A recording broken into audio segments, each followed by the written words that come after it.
The NHL season is getting closer and closer to starting up, and now we officially have the NHL training camp starting up as well. And with that being said, the New York Rangers have officially invited 61 different players to training camp this offseason. So in today's video, we're going to take an in-depth look at these players who got the invite and kind of talk about which ones, maybe have a chance to make the NHL roster, talk about certain prospects that maybe headed back to the OHL or QMJHL or possibly going down to the AHL, for example. So we're just going to kind of talk about all these players individually and really just kind of give a preview on this upcoming main training camp for the New York Rangers. So let's just get right into it here. We'll start off here with the forwards, where they have as the first player being listed Nathan Aspinall. And of course, he is a New York Rangers prospect. He was taken back at the 2024 NHL draft by the Rangers as a kind of later pick in that draft. He's about 6'6", 6'7", has some great size there. He's a winger, currently playing for the Flint Firebirds in the OHL. Brendan Othman's one of his former OHL teams, of course, and he's a solid player, nothing too special. Was below a point per game this past season. Is a decent prospect, but definitely nothing too insane.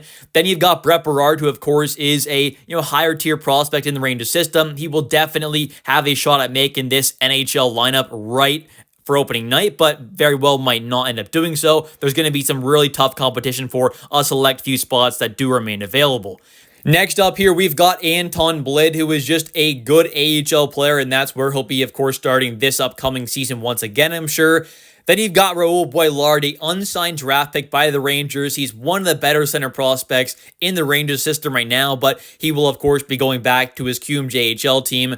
Brendan Brisson is a center/winger, and he did mostly play in the AHL last season, but he is someone who does have some NHL experience. He's kind of in his young 20s, starting to push towards kind of mid-20s there, but I do think is someone who maybe can make an impact at the NHL level potentially, but will more than likely just be a kind of good AHL player. Then you've got Johnny Brodzinski, who of course will be battling for one of those bottom six spots, whether that's at center or on the wing.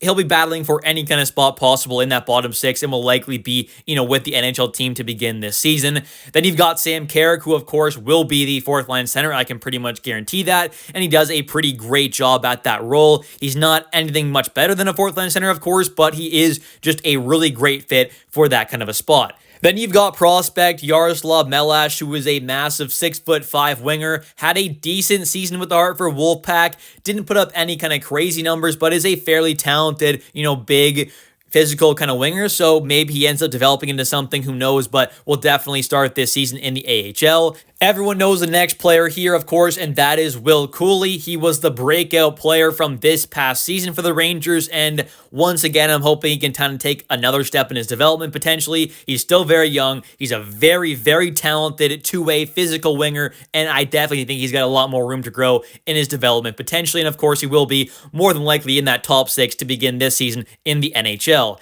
Then you've got Justin Dowling, who was just kind of picked up as a kind of decent veteran kind of depth player. He's I believe, center/winger, can play a bit of both. I believe he was with the Devils last season for quite a bit of time. Got a lot of games played with them. He's been a kind of guy who's bounced up and down a bit between the AHL and NHL, though, so he's just going to be more of a depth kind of guy, but will probably begin this season with the Hartford Wolfpack. Then you got Adam Edstrom, who will more than likely find his way onto the fourth line, I would kind of guess, on the line with Carrick, of course, and Rempe. That'll more than likely be the Rangers' fourth line, and he is a, good, talented, young winger. Then you've got Trey Fix-Wolansky, just another kind of depth pickup here. He's kind of in his mid-20s still, so he's not super old. Like, not as old as a guy like Justin Dowling, and he's not terribly old, but he's not someone in his kind of mid to later 30s at this point, but he isn't someone who's super young either, so he's just going to be more than likely a really good AHL player potentially. Definitely a skilled forward, though. The next two players here are Gavin Hayne and Kyle Jackson. I'm sure they'll just be competing for some more so kind of AHL/ECHL spots with the Rangers organization. Zachary Karpa is kind of in the same boat there, but he is a former draft pick of the Rangers, but he will likely be, once again, just like those two players in ECHL/AHL. Then you've got Noah Laba, who, of course, is, I would say, the by far number one center prospect for the New York Rangers currently. He's a very good player. He's going to have an opportunity to potentially make the opening night roster for the Rangers at the NHL level. That third line center spot is still open. It'll be him, Zibanejad, Parsonen, and Brodzinski kind of fighting for that spot. Maybe Zibanejad does go on the wing, kind of like I'm hoping for, but maybe he does get the center spot. We'll have to wait and see. But either way, Lab's going to have an opportunity to get that spot. And if not, he'll be on that top line in the AHL, I'm sure. Then you've got Alexis Lafreniere. We know he'll be likely in the top 6 somewhere for the Rangers at the NHL level. Then you've got Sullivan Mack here, just another kind of ECHL/AHL guy, just like Gavin Hayne and Kyle Jackson. Then you've got Bryce McConnell-Barker, was once a pretty kind of highly touted Rangers center prospect, had a really good two-way game, still kind of does have a decent one, good face-off taker, solid penalty killer, more of a kind of defensive two-way kind of guy, so obviously hasn't quite worked out yet. I don't think it's kind of taken that quite big enough step at the pro level yet, but I do still have some hope for him to maybe end up being able to crack the NHL roster at some point, but this season will definitely be in the AHL. Next up is the captain, JT Miller. Of course, he was just named the 29th captain in Rangers franchise history, and of course, he'll be in that top 6. He'll be one of those top 2 centermen for the Rangers.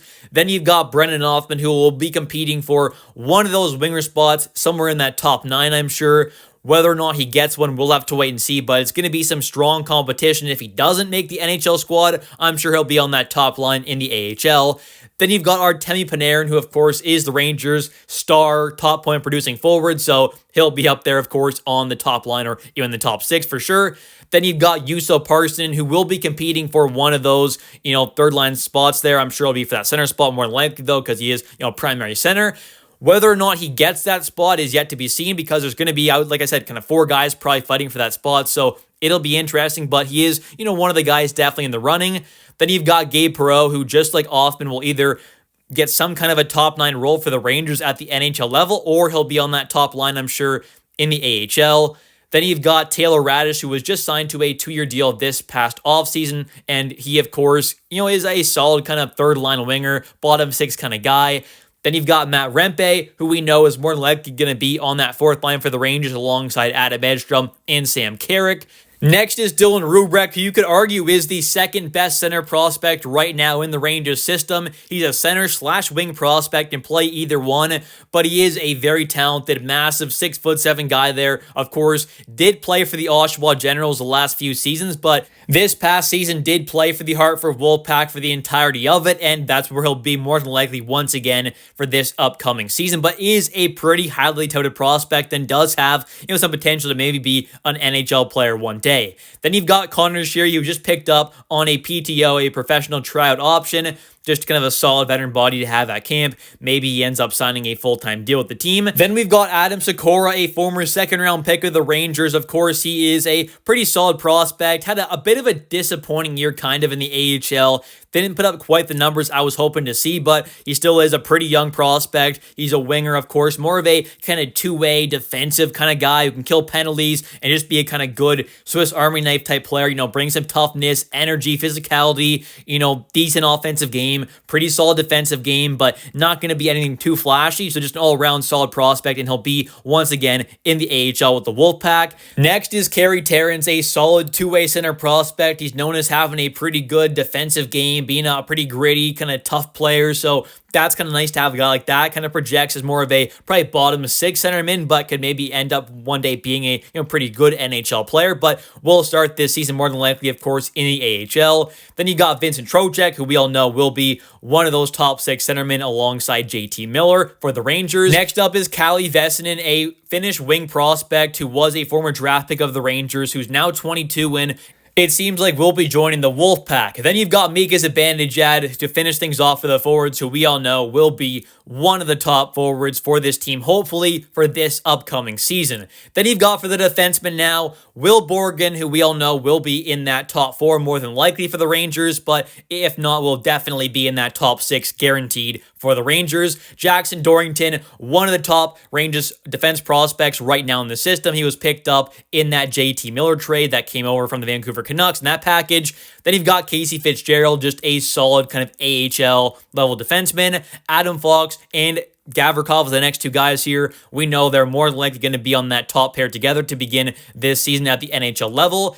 Then we've got Artyom Gonchar, who is the nephew of former NHLer Sergei Gonchar, and he was playing this past season over in a kind of Russian junior league. He is a draft pick of the team. The Rangers took him in this past draft, of course, as a third rounder. He's a pretty talented offensive defenseman, but he did join the Sudbury Wolves in the OHL, so that's where he's going to play this upcoming season. Next, we've got some guys who are going to be competing just more so for some kind of AHL/ECHL spots, and that is going to be Blake Hillman, Case McCarthy, Cooper Moore, and Chris Mauricio Ortiz. And then we have for a couple of guys here who are just basically kind of UFA invites who maybe end up signing a deal in the AHL or ECHL potentially, and you've got guys like Tim Lavelle and Corbin Vaughn. Then you've got Connor Mackey, who is just going to be a good veteran AHL defenseman and definitely could be a guy who gets called up at some point if needed throughout the season, as he is a guy who has some NHL experience. Then you've got Scott Morrow, who of course was picked up in that Keandre Miller sign and trade deal with the Carolina Hurricanes, and he is currently one of the top defense prospects in the Rangers system and is definitely the most NHL ready defense prospect as well for the team. So he'll definitely be competing for an NHL job to begin this season and definitely could end up getting one as well. If not, he'll be one of the top defensemen and definitely on that top pair down there in the AHL worst case. Then you've got another prospect here who's an unsigned guy just like Artyom Gonchar, and that is Evan Passmore, who will also be going back to the OHL, but he'll be joining back with his Barrie Colts team. Of course, he is a Canadian prospect, so has been playing with the Barrie Colts for the last few seasons now. He's a solid, like, big 6'5", like, shutdown, physical, tough defensive defenseman. So I think overall is an interesting guy. He was a later draft pick, like 5th or 6th round. So not a bad kind of flyer to take on a guy like that. Then you've got Derek Pouliot, who did sign a deal, so he'll be more than likely in the AHL, I would guess, with the team, which is not a bad guy to have down there at all. He's a, an NHL experienced guy, a good solid defenseman, a puck-moving kind of bit of offensive guy, of course. So I think overall is a decent pickup for the Wolfpack more than likely. Then you've got Matthew Robertson, a defense prospect who's getting up there a bit in age, really starting to push towards his kind of mid-20s. I would expect he's more than likely going to be, of course, though, in the AHL. Then you've got Brandon Scanlon, who, once again, just like Matthew Robertson, he's in his kind of mid-20s now. He'll definitely be in the AHL, though. Braden Schneider, of course, next up. He will be more than likely in the top 4, if not definitely in the top 6 for the Rangers to begin this upcoming season. It really all kind of depends for Schneider whether or not they want to have him on the left side there, and if they do, he'll definitely be in that top 4. Otherwise, he'll be either that second or third pairing right-handed defenseman. Then you've got next up Carson Soucy. He'll likely get either that second or third pair left-handed defense spot.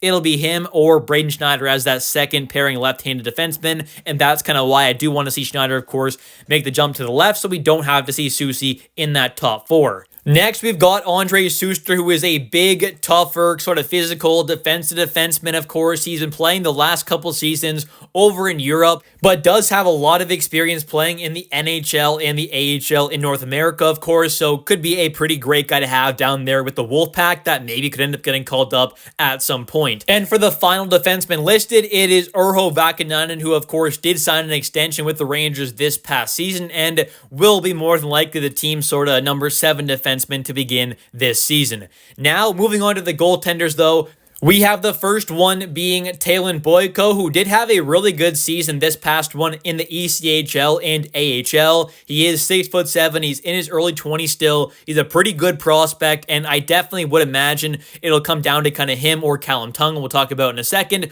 for the backup goalie spot in the AHL. Then you've got Dylan Garand, who will be the starting goalie in the AHL. He had a really good season down there with the Wolfpack. He'll be there once again. He'll be the starter. He'll be the main guy, and is, of course, right now the current top goalie prospect for the Rangers. Then you've got Hugo Olas, who is another big 6'7" sort of goalie prospect. Didn't have the greatest season though, so I would imagine will more than likely begin in the ECHL for this upcoming season. Then you've got the 2 NHL goalies, of course, being Jonathan Quick, the backup, and Igor Shesterkin being the starter. And then the last guy here we're going to talk about is Callum Tongue, who, like I said, he'll get the chance to compete for that backup AHL goalie spot, I would imagine, alongside Talon Boyko. Although I do think it'll go to Boyko because he does have a lot more experience at the pro level than Callum Tongue, as he only got got like 1 game or 2, whatever it was, at the end of last season, at the end of his college season there, once he finished with UConn. So he got a little bit of a taste at the pro level, but not much at all. So I would imagine they'll go with the more experienced guy who did put up, like I said, some really good numbers, having like a .913 save percentage with the ECHL and AHL team last season, that being Talon Boyko. Anyways, thank you all so much for watching today's video. If you have enjoyed, definitely don't forget to click that like and subscribe button for daily New York Rangers content, as I do post a video about the New York Rangers every single day. And also, definitely don't forget to comment down below your thoughts on all these 61 players being invited to the New York Rangers main training camp. Are there any surprises here that were on the list that were maybe left off? Are you thinking there are some guys that you disagree with on kind of where I have them placed for this season? You think maybe certain prospects are going to make the team or not make the team? Let me know your thoughts on this training camp roster in the comment section down below. I'll catch you next one, and let's go Rangers.